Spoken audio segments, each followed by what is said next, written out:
हाँ जी, ਵਾਹਿਗੁਰੂ ਜੀ ਕਾ ਖਾਲਸਾ ਵਾਹਿਗੁਰੂ ਜੀ ਕੀ ਫਤਿਹ। ਦੋਸਤੋ, ਇਸ ਵੀਡੀਓ ਵਿੱਚ ਅਸੀਂ ਗੱਲ ਕਰਾਂਗੇ ਜੂਨ 1984 ਤੋਂ ਬਾਅਦ 25 ਜੁਲਾਈ 1984 ਦੀ ਜਦੋਂ ਪਾਰਲੀਮੈਂਟ ਦੇ ਮੌਨਸੂਨ ਸੈਸ਼ਨ ਵਿੱਚ ਬੀਜੇਪੀ ਦੇ ਸੀਨੀਅਰ ਨੇਤਾ ਅਟਲ ਬਿਹਾਰੀ ਵਾਜਪਾਈ ਨੇ 1984 ਦੇ ਘੱਲੂਘਾਰੇ ਤੇ ਬਹਿਸ ਕੀਤੀ ਸੀ ਤੇ ਕਿੰਨਾ ਨੇ ਉਹ ਬੰਦੇ ਦਾ ਵਿਰੋਧ ਕੀਤਾ, ਕੀ ਹੋਇਆ ਸੀ। ਸੋ ਦੱਸਾਂਗੇ ਵੀਡੀਓ ਦੇ ਅੱਗੇ, ਪਰ ਵੀਡੀਓ ਨੂੰ ਸ਼ੁਰੂ ਕਰਨ ਤੋਂ ਪਹਿਲਾਂ ਜੇਕਰ ਚੈਨਲ ਤੇ ਨਵੇਂ ਹੋ ਤਾਂ ਵੀਡੀਓ ਨੂੰ ਲਾਈਕ ਤੇ ਚੈਨਲ ਨੂੰ ਜਰੂਰ ਸਬਸਕ੍ਰਾइब करो। सो वीडियो शुरू करते हैं। अटल बिहारी वाजपेयी कहता, उप अध्यक्ष महोदय, सबसे पहले मैं सेना के उन अफसरों और जवानों को बधाई देना चाहता हूं जिन्होंने अपने अमोल प्राणों की बलि चढ़ाकर अपनी अमूल्य जानें जोखिम में डालकर सिखों के पवित्र तीर्थ और सभी भारतीयों के लिए श्रद्धा के स्थान श्री हरमंदिर साहिब को आतंकवादियों से मुक्त किया और उसकी पवित्रता को पुनः कायम किया।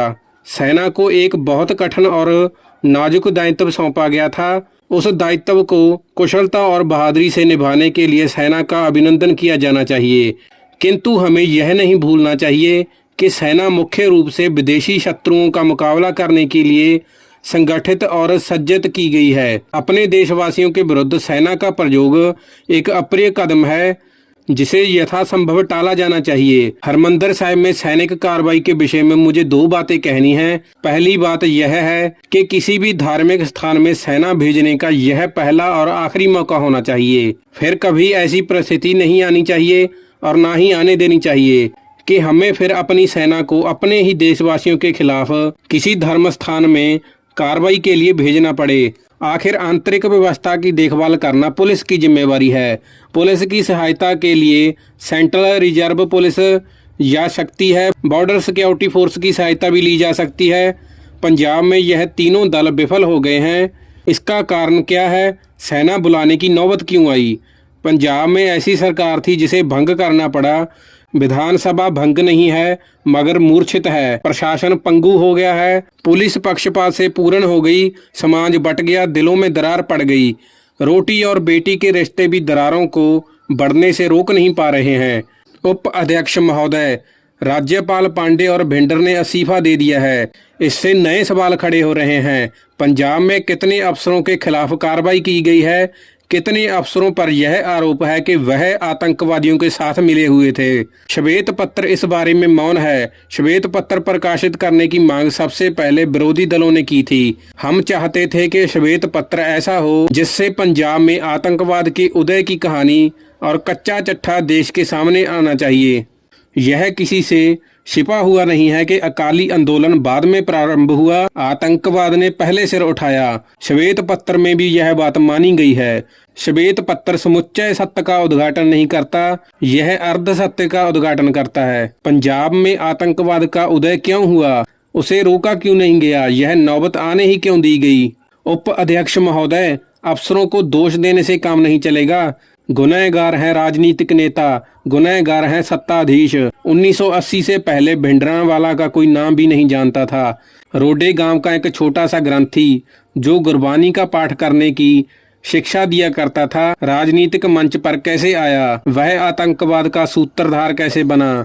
उप अध्यक्ष महोदय, सेना भेजने का फैसला दिया गया 1984 में 5-6 जून को। मैं 1980 की बात करना चाहता हूँ।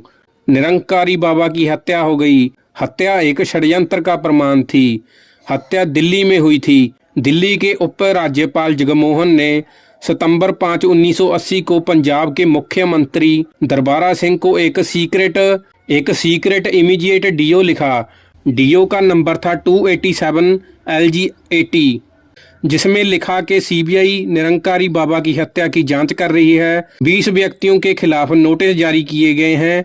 कुछ लोगों के खिलाफ गैर जमानती वारंट भी जारी किए गए हैं, लेकिन पत्र में शिकायत की गई कि पंजाब की पुलिस हमें सहयोग नहीं दे रही। मैं पत्र का एक अंश पढ़कर सुनाना चाहता हूँ। इस बात के प्रमाण मिले हैं कि सबके सब व्यक्ति जिनके खिलाफ नोटिस जारी किए गए हैं और वो 3 व्यक्ति जिनके वारंट निकाले गए हैं, या तो संत भिंडरांवाला के जथे के हैं अथवा उनके निकट सहयोगी अथवा रिश्तेदार हैं और उनकी हिफाजत में छुपे हुए हैं। इस वजह से जिला अमृतसर की स्थानीय पुलिस से उनको नोटिस लेने और वारंटों की तामीम करने की प्रार्थना की गई थी। इस अनुबंध में लिखित व्यक्तियों के खिलाफ और नए गैर जमानती वारंट जारी किए जा रहे हैं। सीबीआई भी संत जरनैल सिंह भिंडरांवाला को दंड प्रक्रिया संहिता की धारा 160 के अंतर्गत नोटिस जारी करवा रही है। इस पत्र में शिकायत की गई है कि जहां से सीबीआई द्वारा जारी की गए नोटिसों पर कार्रवाई करना तो अलग रहा, वे नोटिस हमें वापस भी नहीं किए जा रहे हैं। श्वेत पत्र में इस बात का उल्लेख है कि भिंडरांवाले को बाद में गिरफ्तार किया गया। इस बात का उल्लेख नहीं है कि बाद में भिंडरांवाला को रिहा भी कर दिया गया। आगे जाकर है पर लेकिन उस स्थान पर नहीं है जहां होना चाहिए था। पुराने मुख्यमंत्री दरबारा सिंह ने कल राज्यसभा में बड़ा जोरदार भाषण दिया। उन्हें पता है कि पाकिस्तान में आतंकवादियों को प्रशिक्षण देने के लिए कैंप चलाए जा रहे हैं। पुराने मुख्यमंत्री को पता है, पुराने विदेश मंत्री को पता नहीं है। मुख्यमंत्री दरबारा सिंह कहते हैं कि मैं सबूत देने के लिए तैयार हूं, तो इसमें उसका स्वयं वेश क्यों नहीं है? अगर भारत सरकार के गृह सचिव पाकिस्तान का नाम ले सकते हैं तो भारत के गृह मंत्री नाम लेने से क्यों संकोच कर रहे हैं? उस सवाल की चर्चा अभी नहीं कर रहा हूं, उस पर बाद में आऊंगा। 5 और 6 जून की कहानी कोई गौरव की कहानी नहीं है। सेना को हमने बधाई दी है क्योंकि सेना वाले अपनी जान पर खेले हैं। सेना को राजनीतिक आदेश का पालन करना है, मगर आज कटहरे में वे खड़े हैं जिन्होंने राजनीतिक आदेश दिया। यह परिस्थिति क्यों आने दी गई? भिंडरांवाले को 6 सितंबर 1980 को उप राज्यपाल जगमोहन द्वारा लिखे गए पत्र के आधार पर क्यों नहीं पकड़ा गया? भिंडरांवाले तो दूर, उनके साथियों और संबंधियों को भी हाथ नहीं लगाया गया। यहीं से भिंडरांवाले का उदय शुरू हो गया। लाला जगत नारायण की हत्या के बाद जो हुआ वह तो और भी निंदनीय है। भिंडरांवाले की गिरफ्तारी और रिहाई एक नाटक जैसी थी। भिंडरांवाले ने कहा कि मैं इस तारीख को पकड़ा जाऊंगा। उन्होंने यह भी कहा कि मैं गिरफ्तारी से पहले स्वर्ण मंदिर में स्नान करूंगा। पुलिस के अफसर भिंडरांवाले को स्नान के लिए स्वर्ण मंदिर में ले गए। भिंडरांवाले को हीरो किसने बनाया? अकाली निर्दोष नहीं है, किंतु जो काम सरकार को करना चाहिए था उसकी आशा अकालियों से कर रहे थे। प्रधानमंत्री ने विरोधी दल के नेताओं से कहा कि अकालियों ने हमें बताया नहीं कि स्वर्ण मंदिर में हथियार इकट्ठे हो रहे हैं। प्रोफेसर मधु दंडवते ने पूछा था कि क्या सरकार को मालूम था? अकाली जब बताएंगे कि स्वर्ण मंदिर में हथियार इकट्ठे हो रहे हैं तब सरकार को पता चलेगा, वरना नहीं। अकालियों को स्वर्ण मंदिर के दुरुपयोग की निंदा करनी चाहिए थी। अकालियों को आतंकवादियों के खिलाफ खुलकर आना चाहिए था। मुझे अकाली मित्रों से शिकायत है, लेकिन क्या सरकार अपनी जिम्मेवारी से बच सकती है? भिंडरांवाले दिल्ली आए।